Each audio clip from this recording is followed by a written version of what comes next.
செம்மொழியாம் தமிழ்மொழி மீது பற்றுக்கொண்ட அனைவருக்கும் இக்காணொளி பொருத்தமாக இருக்கும் என்று நினைக்கிறேன்.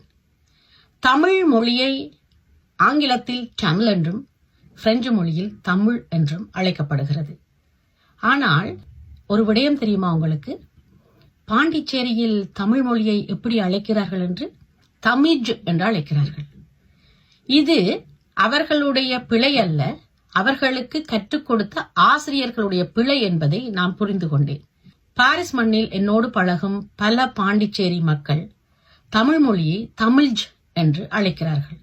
எதற்காக தமிழ் மொழியை தமிழ் என்று அழைக்கிறீர்கள் என்றால், தமிழ் என்று தானே சொல்ல வேண்டும் என்கிறார்கள்.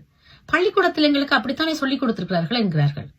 எனக்கு இதில் ஒரு விடயம் புரியவில்லை. என்னவென்றால், சரி, தமிழ் மொழி தமிழாக இருந்தால் தமிழ் மொழி மீது பாடப்பட்ட அத்தனை பாடல்களும் தமிழ் என்று பாடப்படாமல் தமிழ் என்று பாடப்பட்டிருக்கிறதே, அப்போ தவறு எங்கள் பக்கம்தானே இருக்கிறது என்பதை அவர்கள் புரிந்து கொள்ளவில்லை.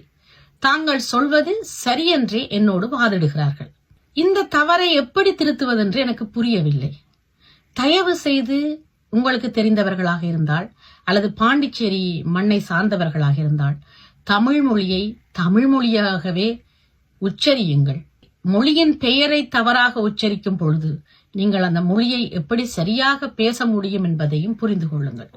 தமிழ் மொழி தமிழ் மொழிதான், தமிழ் என்று சொல்லுவது இல்லை. இன்றிலிருந்து இந்த காணொளியை பார்ப்பவர்களாவது தயவு செய்து உங்களுடைய தவறை புரிந்து கொள்ளுங்கள், உணர்ந்து கொள்ளுங்கள். தமிழ் மொழி தமிழ் என்றுதான் அழைக்கப்பட வேண்டும். தமிழ் என்று அழைக்கப்படுவது தவறு. இது 100க்கு 100% தவறு.